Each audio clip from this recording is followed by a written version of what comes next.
Supplementary instructions. In forming a conception of health, it is necessary to think of the manner in which you would live and work if you were perfectly well and very strong. To imagine yourself doing things in the way of a perfectly well and very strong person, until you have a fairly good conception of what you would be if you were well. Then take a mental and physical attitude in harmony with this conception, and do not depart from this attitude. You must unify yourself in thought with the thing you desire, and whatever state or condition you unify with yourself in thought will soon become unified with you in body. The scientific way is to sever relations with everything you do not want, and to enter into relations with everything you do want. Form a conception of perfect health, and relate yourself to this conception in word, act, and attitude. Guard your speech. Make every word harmonize with the conception of perfect health. Never complain. Never say things like these: "I did not sleep well last night. I have a pain in my side. I do not feel at all well today," and so on. Say, "I am looking forward to a good night's sleep tonight. I can see that I progress rapidly," and things of similar meaning. Insofar as everything which is connected with disease is concerned, your way is to forget it. And insofar as everything which is connected with health is concerned, your way is to unify yourself with it in thought and speech. This is the whole thing in a nutshell. Make yourself one with health in thought, word, and action, and do not connect yourself with sickness either by thought, word, or action. Do not read doctor books or medical literature, or the literature of those whose theories conflict with those herein set forth. To do so will certainly undermine your faith in the way of living upon which you have entered and cause you to again come into mental relations with disease. This book really gives you all that is required.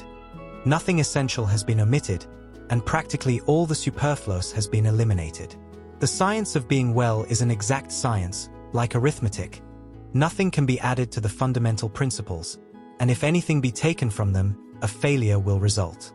If you follow strictly the way of living prescribed in this book, you will be well, and you certainly can follow this way, both in thought and action. Relate not only yourself, but so far as possible all others, in your thoughts, to perfect health. Do not sympathize with people when they complain, or even when they are sick and suffering. Turn their thoughts into a constructive channel if you can. Do all you can for their relief, but do it with the health thought in your mind. Do not let people tell their woes and catalogue their symptoms to you. Turn the conversation to some other subject or excuse yourself and go. Better be considered an unfeeling person than to have the disease thought forced upon you. When you are in company of people whose conversational stock in trade is sickness and kindred matters, ignore what they say and fall to offering a mental prayer of gratitude for your perfect health. And if that does not enable you to shut out their thoughts, say goodbye and leave them. No matter what they think or say, politeness does not require you to permit yourself to be poisoned by diseased or perverted thought. When we have a few more hundreds of thousands of enlightened thinkers who will not stay where people complain and talk sickness, the world will advance rapidly toward health. When you let people talk to you of sickness, you assist them to increase and multiply sickness. What shall I do when I am in pain? Can one be in actual physical suffering and still think only thoughts of health? Yes. Do not resist pain. Recognize that it is a good thing. Pain is caused by an effort of the principle of health to overcome some unnatural condition. This you must know and feel. When you have a pain, think that a process of healing is going on in the affected part, and mentally assist and cooperate with it. Put yourself in full mental harmony with the power which is causing the pain. Assist it, help it along. Do not hesitate, when necessary, to use hot fomentations and similar means to further the good work which is going on. If the pain is severe, lie down and give your mind to the work of quietly and easily cooperating with the force which is at work for your good. This is the time to exercise gratitude and faith. Be thankful for the power of health which is causing the pain, and be certain that the pain will cease as soon as the good work is done. Fix your thoughts, with confidence, on the principle of health which is making such conditions within you that pain will soon be unnecessary. You will be surprised to find how easily you can conquer pain. And after you have lived for a time in this scientific way, pains and aches will be things unknown to you. What should I do when I feel too weak to fulfill my responsibilities? Should I push myself beyond my limits, relying on God for support? Should I continue like a runner, anticipating a second wind? No, it's wiser to avoid that approach. Adopting this mindset may mean you are not at your optimal strength, but over time, you can elevate your physical condition. By aligning your thoughts with health and vitality, and engaging in the necessary activities of life in a healthy way, your strength will gradually improve. However, there may be occasions when your energy falls short of what you wish to accomplish. During those times, take a break and express gratitude. Acknowledge that your strength is rapidly increasing and feel profound thanks to the living one who provides it.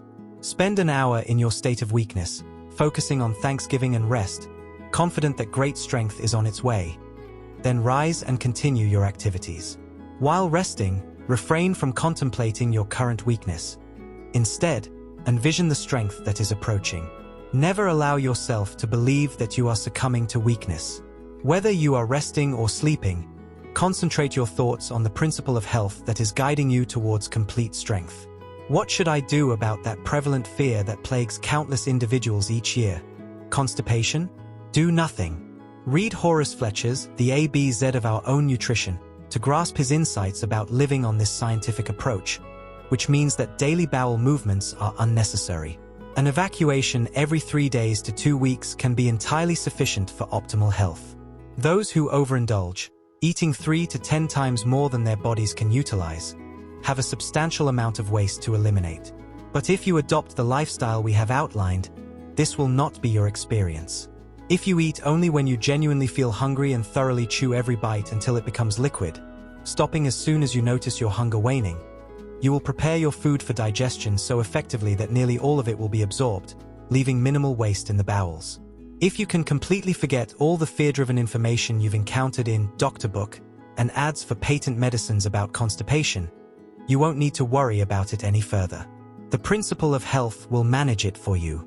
However, if thoughts about constipation cause you anxiety, it might help to occasionally flush the colon with warm water initially.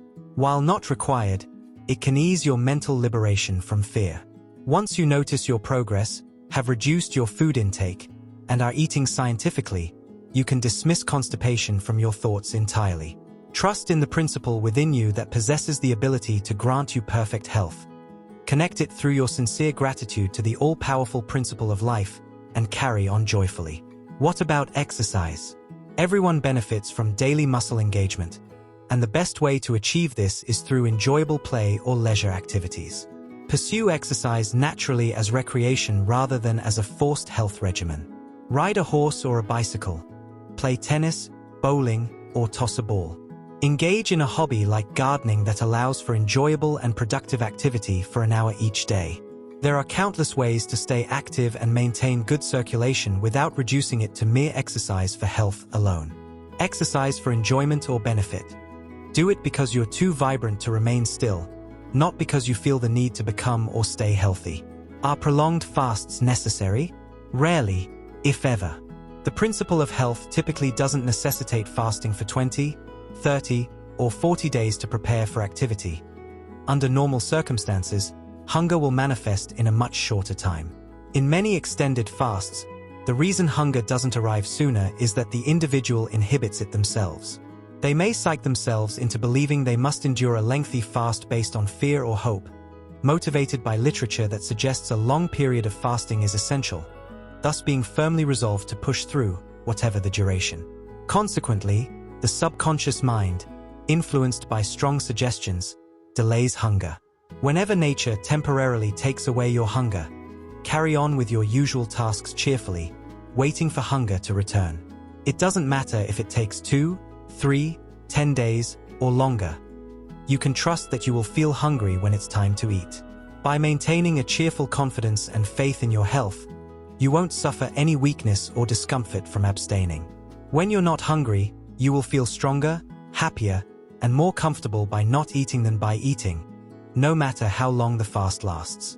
If you follow the scientific lifestyle outlined in this book, you will rarely need to undertake long fasts. You will seldom skip meals and will enjoy your food more than ever. Cultivate an earned hunger before eating, and whenever you feel true hunger, eat.